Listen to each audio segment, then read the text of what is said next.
Hello everyone, welcome back. আৰু আজি এই ভিডিঅ'টো কেৰিয়াৰ চইচৰ ওপৰত মই কেইটামান পইণ্টছ ক'ব বিচাৰিছোঁ যেতিয়া এটা কেৰিয়াৰ চুজ কৰিব লগা হয়। এই পইণ্টছবোৰ আপোনালোকে সদায় মনত ৰাখিব বা কনচিডাৰ কৰিব, ষ্টুডেণ্টে হওক বা তেওঁলোকৰ পেৰেণ্টছ হওক বা গাৰ্জিয়ান হওক।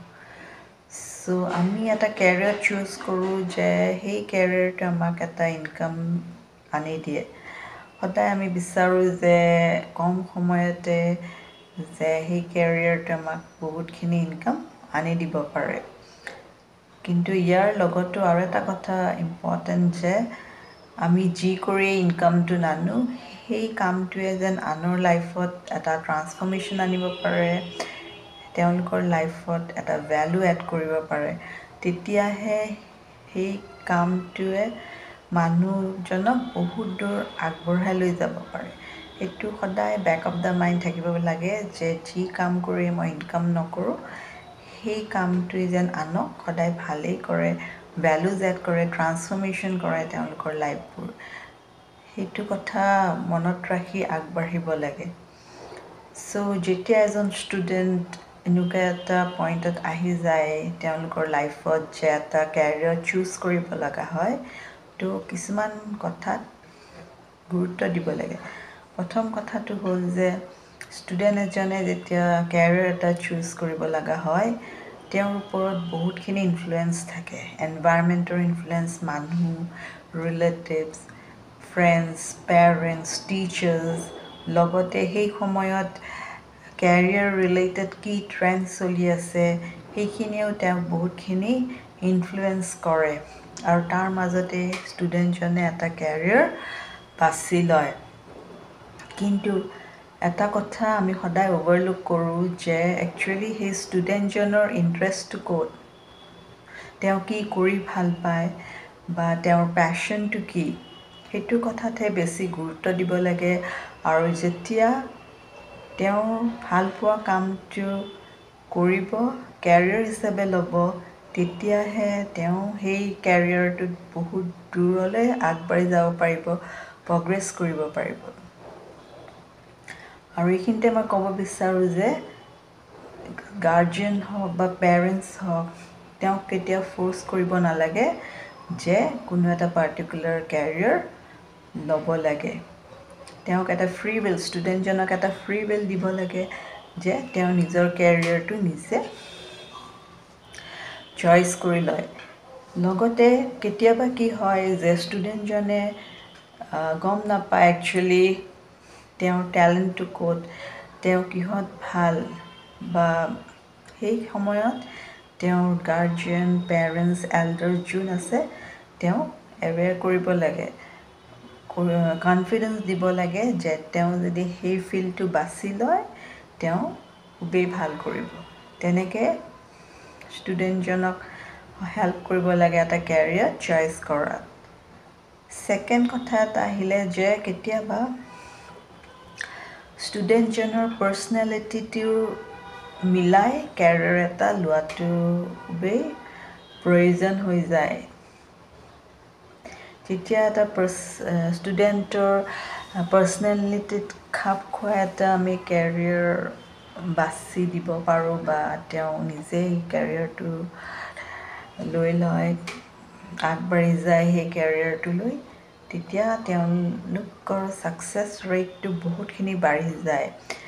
ষ্টুডেণ্টবোৰৰ কিছুমান ইনবৰ্ণ টেলেণ্ট থাকে আৰু সেই ইনবৰ্ণ টেলেণ্টটোৱেই তেওঁলোকৰ পাৰ্চনেলিটিত গঢ় লৈ উঠে।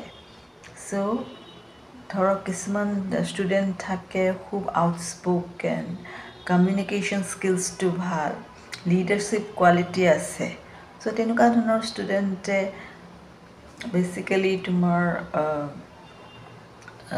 এডমিনিষ্ট্ৰেটিভ লাইন, লয়াৰ্ছ, প্ৰফেচাৰ, লেকচাৰাৰ্ছ, কাউন্সিলাৰ্ছ, তেনেকুৱা কেৰিয়াৰ লোৱাটো ভাল।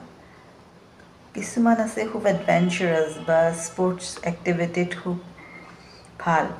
চ' তেওঁলোকে তেনেকুৱা ধৰণৰ কেৰিয়াৰ ল'ব পাৰে, লাইক পাইলট হ'ব পাৰে, আৰ্মি, নেভি, এনেকুৱা ধৰণৰ কেৰিয়াৰ ল'লে তেওঁলোক বহুতখিনি ছাকচেছফুল হ'ব। আকৌ কিছুমান আছে তেওঁলোক অলপ ইণ্ট্ৰভাৰ্ট বা কথা কৈ ভাল নাপায়, খুব কম কথা কয়, জোখত কথা কয়, যিখিনি দৰকাৰ সেইখিনিয়ে কয়। চ' তেনেকুৱা ষ্টুডেণ্টেও তেওঁলোকৰ পাৰ্চনেলিটিৰ লগত মিলাই তেনেকুৱা এটা কেৰিয়াৰ বাছি ল'ব লাগে। এনেকুৱা বহুত কেৰিয়াৰ্ছ আছে য'ত নেকি ভাৰ্বেলি ষ্ট্ৰং নহ'লেও চলি যায়, ইমান কনভাৰচেশ্যনৰ দৰকাৰ নাই। যেনেকৈ ধৰক ৰাইটাৰ হ'ব পাৰে, এডিটাৰ, প্ৰুফ ৰিডাৰ বা লাইব্ৰেৰীত কাম কৰিলে বা থেৰাপিষ্ট, এনেকুৱা বিভিন্ন ধৰণৰ কেৰিয়াৰ অপশ্যন থাকি যায় য'ত ইণ্ট্ৰভাৰ্ট বা খুব কম কথা কোৱা ষ্টুডেণ্ট এজনো খুব ধুনীয়া ছাকচেছ কৰিব পাৰে। ইভেন ডক্টৰ্ছ অৰ চাৰ্জন তেনেকুৱা ধৰণৰ কেৰিয়াৰ্ছ ল'ব পাৰে। তাৰপিছত থাৰ্ডতে আৰু এটা কথা কওঁ যে কেতিয়াবা কি হয়, ষ্টুডেণ্ট এজনৰ আৰ্থিক অৱস্থাটো ইমান ভাল নহয় যে তেওঁ হায়াৰ ষ্টাডিজ কৰিব পাৰে। চ' এনেকুৱা নিড হ'ব পাৰে যে ইমিডিয়েটলি ইনকাম কৰিবই লাগে। ত' এটা লেভেললৈকে পঢ়ি ধৰক 12 পাছ কৰিও তেওঁলোকে কিবা এটা কামত সোমাই যাব পাৰে আৰু সেই কামটো যদি খুব সুন্দৰভাৱে কৰি থাকে ইনকামৰ লগত, সেই কামতে তেওঁলোকৰ ৱৰ্ক এক্সপিৰিয়েঞ্চ হ'ব, নতুন নতুন স্কিলছ শিকিব আৰু যিমান দিন পাৰ হৈ যাব ষ্টেপ বাই ষ্টেপ তেওঁলোকে নতুন নতুন স্কিলছ শিকিব পাৰিব সেই কাম কৰিয়ে আৰু তেনেকৈ এটা সুন্দৰ কেৰিয়াৰ গঢ়ি তুলিব পাৰিব। চ' বেচিকেলি মই এই 3টা পইণ্টছে ক'ব বিচাৰিছিলোঁ যে ফাৰ্ষ্টত কথাটো হ'ল যে ষ্টুডেণ্টজনৰ ইণ্টাৰেষ্টটো ক'ত, তেনেকৈও কেৰিয়াৰ চইচ কৰিব পাৰি।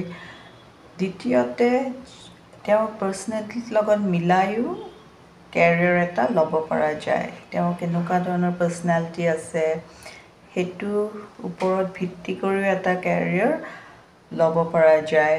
তাৰপিছত থাৰ্ড থিং যে কেতিয়াবা যদি কিছুমান অসুবিধা আহি পৰে হায়াৰ এডুকেশ্যনৰ কাৰণে, ইভেন এটা মিনিমাম এডুকেশ্যন লৈ কিছুমান স্কিলছ শিকি তেনেকৈও কেৰিয়াৰ এটা আগবঢ়াই লৈ যাব পৰা যায়। চ' এই 3টা পইণ্টছে মই শ্বেয়াৰ কৰিব বিচাৰিছিলোঁ আপোনালোকৰ লগত। আপোনালোকৰ যদি অন্য কিবা ভিউজ আছে যোনটো আমি কনচিডাৰ কৰিব লাগে কেৰিয়াৰ এটা বাছি লওঁতে বা চুজ কৰি লওঁতে, তেতিয়া কমেণ্ট ছেকশ্যনত জনাব। চ' আজিলৈ ইমানেই, আৰু চেনেলটো ছাবস্ক্ৰাইব কৰি দিব, শ্বেয়াৰ কৰিব, আৰু নেক্সট এটা ভিডিঅ' লৈ মই সোনকালেই আহিম। So' thank you so' much for ৱাচিং।